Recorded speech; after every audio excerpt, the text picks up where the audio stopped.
We're going to go dive in the kelp forest and we're going to clean some windows. I'll see you at the bottom.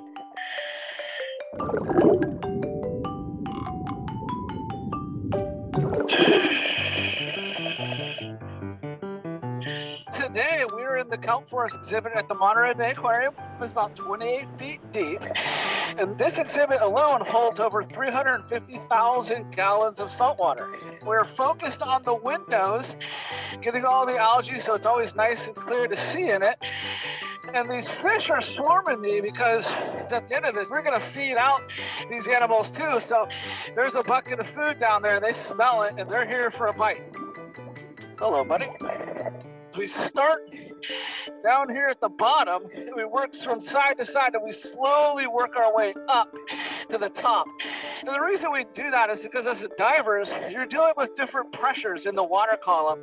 And so if we were going up and down a lot, that'd be really hard on our ears and on our bodies physically. So we slowly work our way up.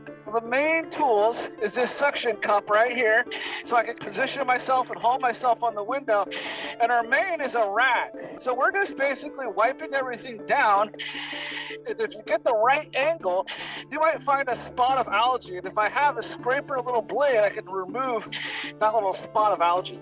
In a natural environment, you get those big winter storms that really stir everything up. We don't have that in here.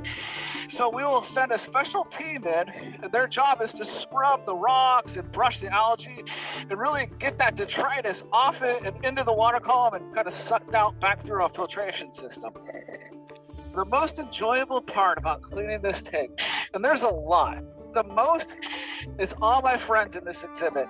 You know, these people you meet through this common desire to get in here, you make these bonds, you know. But outside of that, there's a nice satisfying feeling of coming in here and cleaning these windows and making them beautiful, and then seeing the visitors look with awe at how pretty the exhibits are. So just that satisfaction that you're helping out, helping a good cause is really rewarding. Where is the dirtiest spot on this window? Quite honestly, it is tough to tell. And you'll get a film kind of developed that you can't see, and that's why we just wipe down the entire window regardless. You can see these brown spots start to develop. And in the summertime, especially up high where you get a ton of sunlight, you'll see a fuzz. And that is the dirtiest. It very obviously needs to be cleaned. It might take, but usually around 40 to 45 minutes it takes to clean the whole exhibit. In the summertime, we get tons of sunlight and lots of algae growth. We're in the 45-minute range. In the winter, as we kind of lose all that sunlight, it gets easier to maintain. Today, our water temp is 54 degrees Fahrenheit. So a little bit on the warmer side, which makes these fish a little bit more active, which always makes for a great feeding. Who is my favorite animal in this exhibit? Don't tell them this, but usually, and right on cue, this sheephead here, this big black and red fish, it's an amazing animal that is part of the wrasse family, and it starts off as a female. At some point in its life, it has the ability to morph into a male fish. The sharks in here are all leopard sharks. They're very friendly kind of little guys, so they're not a threat to us.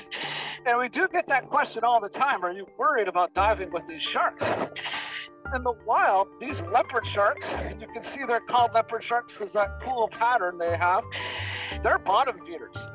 They have a sense organ in their snout that can detect electrical impulses in the ground, and they'll find worms and clams and things that like to bury themselves down there. So, and most of their food is about the size of a golf ball. I'm a little bit bigger than a golf ball, so I have nothing to worry about from these fish.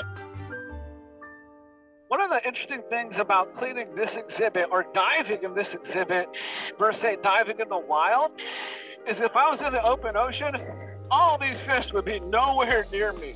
They would say a diver and they're going to be skittish and move away. And here, especially because they're waiting to get fed, they're all over us. And so these animals have become very acclimated to the presence of divers. And some of them we've actually worked on training them to identify targets. And so some of these fish have the intelligence to identify targets, to swim towards them, to take food. So really cool stuff. So while we're diving in these exhibits, we need to quarantine some animals. In this exhibit, we do not. These animals aren't a threat to us. We've been diving here for many, many years without incident, just kind of intermingle.